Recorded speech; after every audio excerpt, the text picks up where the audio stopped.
Olá, seja muito bem-vindo ao programa Capital Natural, dando continuidade ao tema do programa da semana passada, que mostrou 2 inspiradores casos de intervenções urbanas criativas na cidade de São Paulo.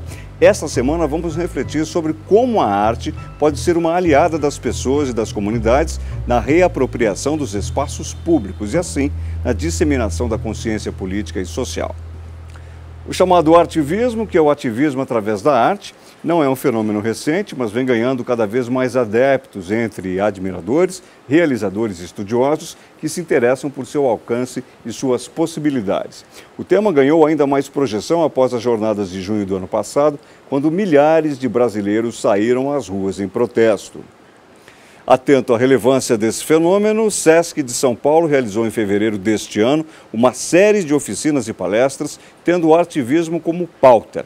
A programação Artivismo, Criações Estéticas para Ações Políticas reuniu o público, artistas e interessados para aprender e trocar experiências sobre as diversas manifestações artísticas que podem servir a esta forma de ativismo contemporâneo. O programa Capital Natural foi conferir o evento e conversar com os seus realizadores e participantes para entender um pouco mais o fenômeno que muitos dizem resgata a verdadeira vocação da arte.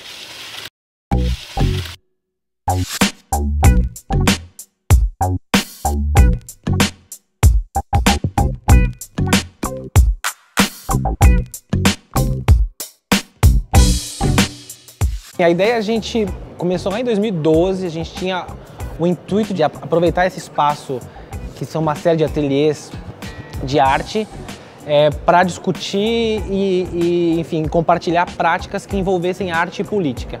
Foram 6 meses de pesquisa, de contato, de conversa com diversos coletivos, com o intuito de fazer então um mês de oficinas de produção, de prática, de compartilhamento, de troca de conhecimentos acerca de arte e ativismo. Arte e ativismo, ou artivismo, enfim, é essa vontade de produzir algo, produzir uma criação estética simbólica que tem intenções de transformar ou de interferir publicamente na sociedade.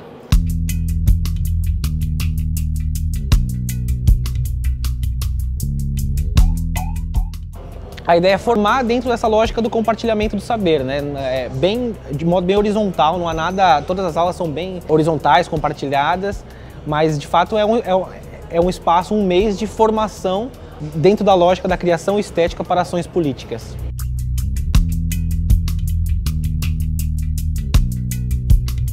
A gente foi um pouco a fundo, entender as outras iniciativas que tiveram nessa área, de fato foram muito poucas, assim, foram ações isoladas. Como um mês forte, com 21 oficinas, mais 5 bate-papos, mais um encontro que é o Avilab de Laboratório de Mídia, tudo junto com essa potência de comunicação, de mostrar esse panorama dessa produção que mescla arte e política, de fato assim, é bem inédito. O mercado trabalha com práticas estabelecidas e muitas manifestações artísticas, se não existem parceiros para apoiar, incentivar, instigar, às vezes aquilo acaba minguando. Eu vejo poucos lugares na sociedade que poderiam encontrar apoio, né?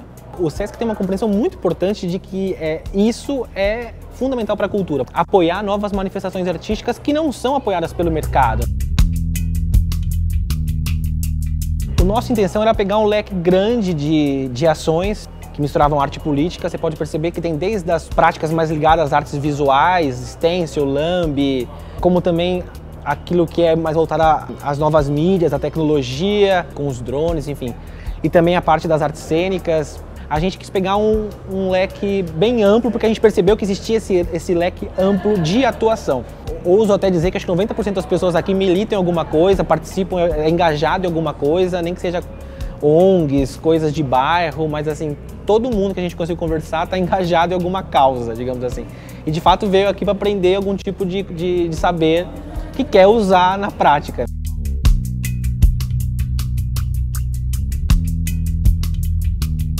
Dolores existe há mais de 13 anos, é um grupo de trabalhadores, artistas de periferia.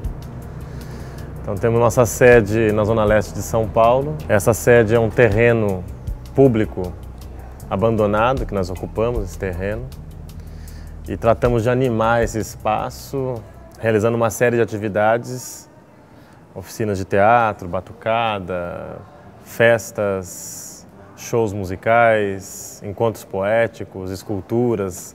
Hoje está parecido ou convertido num parque de esculturas, né, junto às nossas atividades, que são atividades políticas e estéticas. Nos convidaram para realizar uma oficina de introdução à arte de protesto, arte de rua, né, encenação em rua.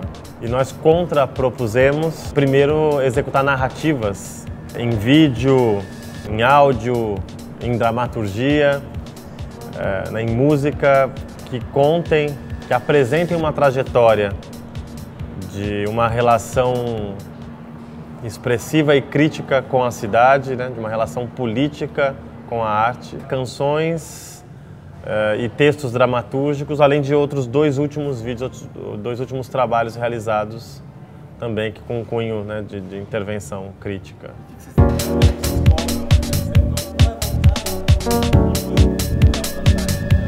A gente tem uma proposição de funcionar de autogestão, então é horizontal as relações e não tem mando, né? São debatidas as questões todas, a criação toda é debatida. O que importa é a experiência dentro desse processo de uma relação horizontal. O resultado último nosso é essa experiência cada vez melhor da relação humana, né?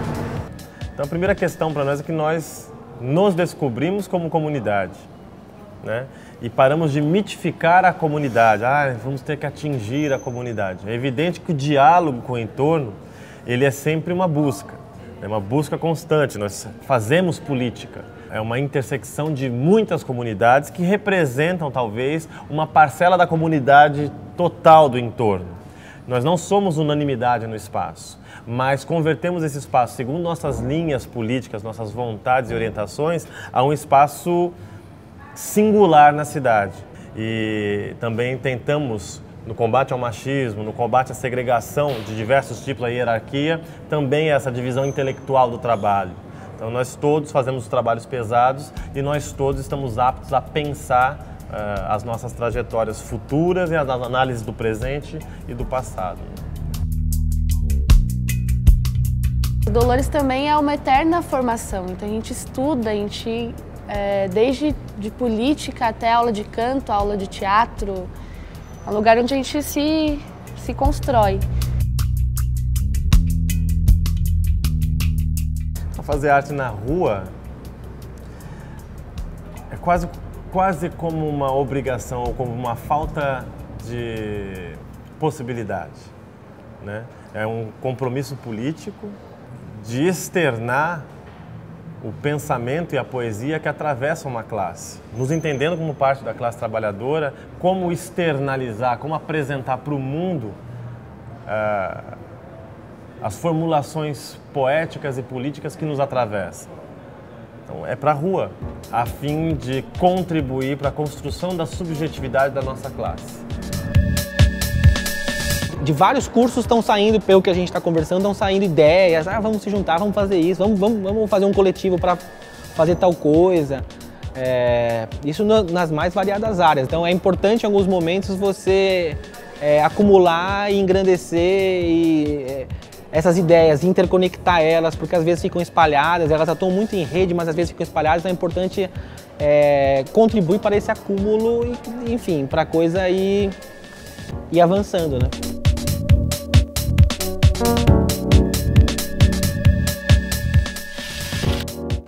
Vamos para o nosso primeiro intervalo. Na volta, continuamos conhecendo um pouco mais sobre o chamado artivismo e o que ele tem a ver com desenvolvimento sustentável. Fique agora com as notícias do dia no Band News. Até já!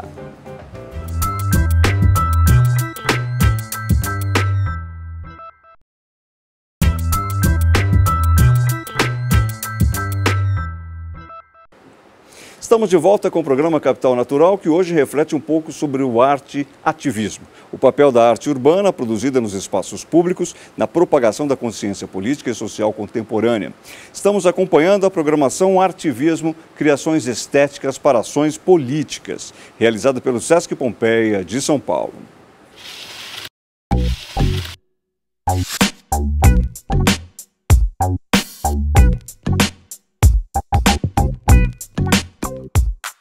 Desde que as pessoas conscientemente começaram a produzir obras estéticas, uns optavam por que aquela obra fosse mais pública possível, que aquela obra fizesse sentido histórico, sentido cultural, sentido para a sociedade, e outros não se preocupavam tanto com isso, mas no meu entendimento são posturas políticas, ambas são posturas políticas. A gente, inclusive, quis chamar diferente da arte engajada, tradicional, porque de fato a preocupação aqui não era produzir arte, é se preocupar com criações estéticas para ações políticas. E a arte engajada, de certo modo, ainda está no universo da arte. Está falando da política, mas ela ainda está no universo da arte. A gente entende que a gente está tentando dar um passo além. Então a gente entende que existem ações políticas e dentro das ações políticas existem criações estéticas que alimentam a arte e vice-versa, né? São inclusive momentos muito interessantes para a história da arte, porque promovem uma renovação de linguagem, uma experimentação estética bem interessante. Mas quase que todo mundo que está aqui não está muito preocupado em fazer arte, está preocupado mais em interferir na sociedade, em fazer política, discutir o poder, enfim.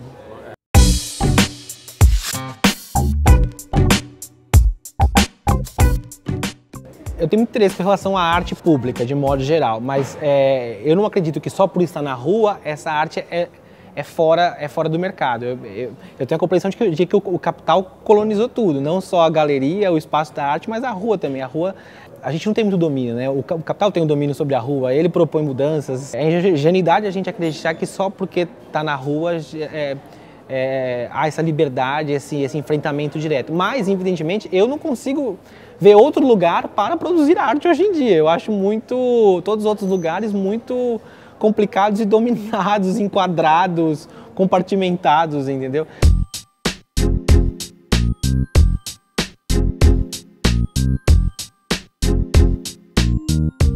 Eu pego o stencil especificamente, enquanto técnica, como ação na rua, enquanto uma escolha que facilita várias coisas, além de você reproduzir uma imagem, reproduzir uma ideia e aplicar em vários lugares, repeti-la. Então o stencil permite isso, você repetir em vários lugares a mesma imagem, ou a mesma ideia, ou a questão que quer colocar. E a oficina é baseada nisso, nessas ações. Então a gente fala da técnica e fala também da aplicação nela na cidade. E os recursos que você tem para reproduzir essas imagens, né, que ela facilita. Na verdade, você tem um trabalho anterior lá no ateliê ou em casa, lá cortando. Aí na rua é a coisa mais rápida que tem. Você coloca na parede, aplica e... Então ele facilita. Tem um pouco essa ideia de conquistar a cidade, né? Conquistar os espaços. Cada grafiteiro, na verdade, acaba achando sua forma de ocupar o espaço e criar seu território na cidade, assim. Acho que é reivindicar mesmo os espaços na cidade, assim. Então, quando você replica uma imagem, repete, acho que você acaba criando um território seu ali, das suas ideias, do que você está reivindicando, dos espaços que você está escolhendo, para possibilitar talvez uma voz que eu tenha na rua. Não sei, não tenho a dimensão de quantas pessoas estão escutando, estão vendo, estão impactando, mas é um espaço que eu encontrei de poder me existir, né, na verdade, né? Resistir e existir na cidade com o que eu penso, assim, o que eu acredito. Então, seja com protesto, com uma crítica, então é uma forma de existir na cidade. E a partir do momento que você faz intervenção na cidade, você está quase 24 horas, assim, porque quando você está andando, você está pensando em locais onde você pode estar fazendo. Quando eu estou dormindo, eu posso estar pensando no que colocar nesses espaços que eu vi durante esse deslocamento que eu tive na cidade.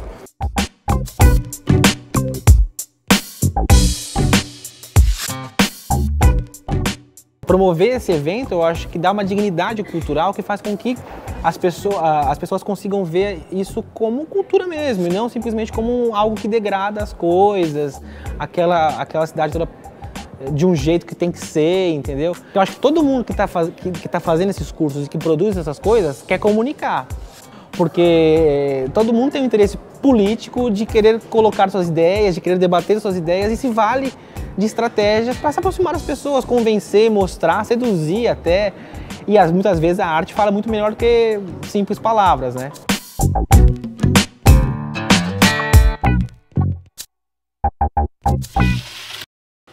Vamos para o nosso último intervalo. Fique com as principais manchetes do dia no Band News.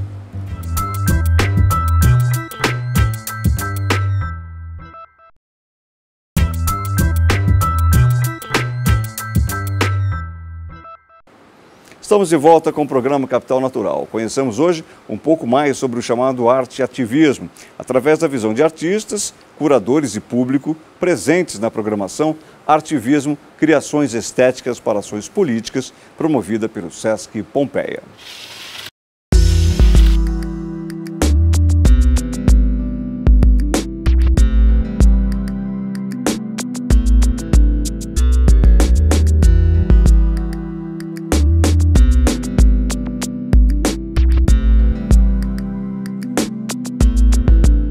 Alguns coletivos eles têm uma atuação mais política e aí o que eles fazem tem um resultado estético. A própria fanfarra do Movimento Autônomo Libertário, o pessoal do Greenpeace. Outros já são coletivos de artistas que têm uma preocupação política. Aí a gente tinha, por exemplo, o Paulinho Fluxus e o Rosa Bloch, então, que é um cara que é ligado já às artes visuais, tem uma formação dentro das artes visuais, da performance. E a ação dele já é muito mais... tem um conhecimento, na verdade, muito mais próximo das artes, assim, da arte contemporânea, enfim. Mas toda a ação dele é eminentemente política.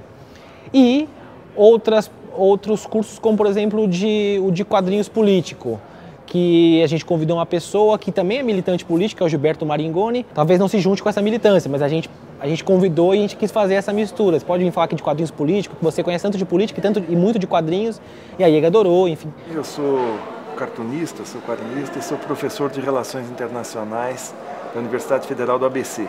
Essas coisas se combinam porque a gente está fazendo uma oficina de arte e intervenção, arte política, artivismo e tal. Então essas informações acabam se sincronizando no trabalho que a gente quer fazer. Qual é o trabalho que a gente quer fazer? Um quadrinho que tenha muito a ver com o imediato, com o que está acontecendo. E a gente está num tempo particularmente tempestuoso, não só aqui no Brasil, mas no mundo, né? Com manifestações, pessoas indo às ruas, o homem comum se dizendo que está insatisfeito com a situação, com a vida que está levando, e isso acaba sendo muito rico para a vida, em primeiro lugar, e para a arte também, porque geralmente nesses momentos é que os movimentos artísticos acabam aparecendo, acabam surgindo novas tendências e tal.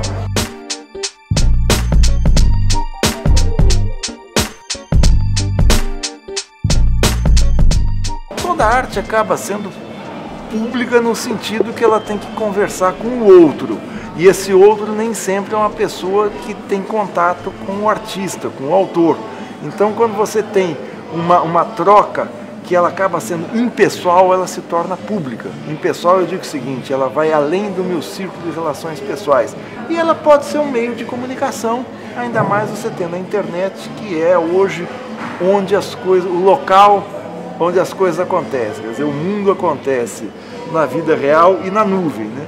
E essa conjunção da nuvem com o dia a dia, com o cotidiano, pode gerar no terreno da cultura coisas inusitadas, como de fato estão gerando. Quer dizer, você poder fazer um quadrinho em que eu não seja o único autor, em que o autor seja coletivo de gente que não se conhece. Então não é só uma relação autor-público, mas todo mundo é autor e todo mundo é público ao mesmo tempo. E a gente pega a partir de notícias de jornal, de questões do cotidiano, muito inspiradas num poema do Manuel Bandeira dos anos 50, que é notícia a partir, poema a partir de uma notícia de jornal, que ele conta a história de um sujeito que era vendedor de frutas e tal, um dia se afogou na Lagoa Rodrigo de Freitas e morreu.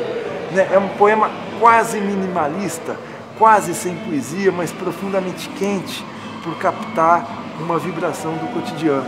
É isso que a gente tenta fazer no quadrinho. Nem sempre você consegue fazer num quadrinho imediato, voltado para ler uma realidade que está acontecendo. Nem sempre você consegue fazer aquela riqueza formal que tem o quadrinho de longo curso, as histórias longas, mas ela consegue pegar esse pique que está nas ruas, né? Que está no dia a dia de um país que pode entrar em ebulição a qualquer momento.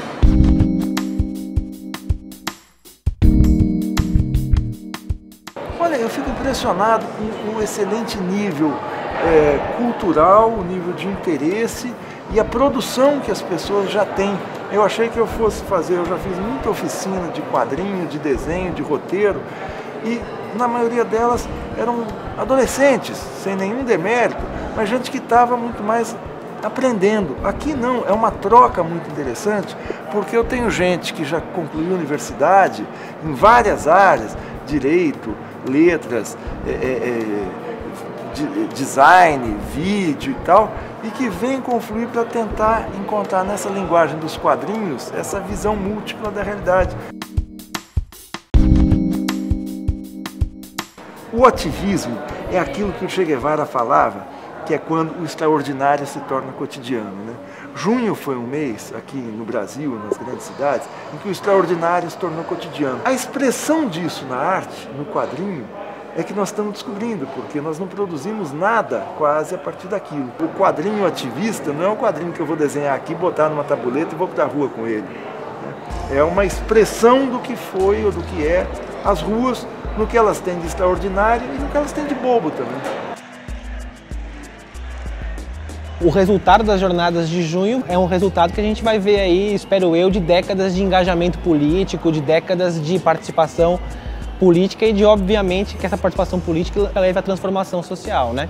Mas eu enxergo que, obviamente, as jornadas de junho fez com que a gente pudesse perceber, por conta da visibilidade que ela proporcionou, a gente pudesse perceber essa produção super rica em termos, inclusive, de experimentação de linguagem, de experimentação artística, que essa juventude estava tramando, digamos assim. Acho que o grande legado assim, é de ter sido a primeira vez de muita gente, assim, em termos de protestos, em manifestações e tudo mais. Isso é muito importante, porque depois que você consegue romper essa repressão interna que todo mundo tem de poder, dever participar da vida pública, da vida política da sua sociedade, depois que você rompe isso, dificilmente a pessoa para de se engajar em causas, mesmo que sejam menores, mas ela continua.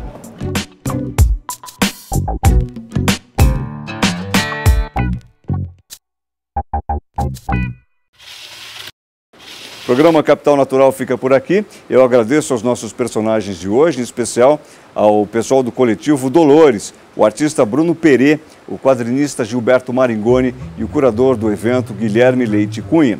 Continue conectado conosco através das mídias sociais. Eu sou Guto Abranches. Até a próxima.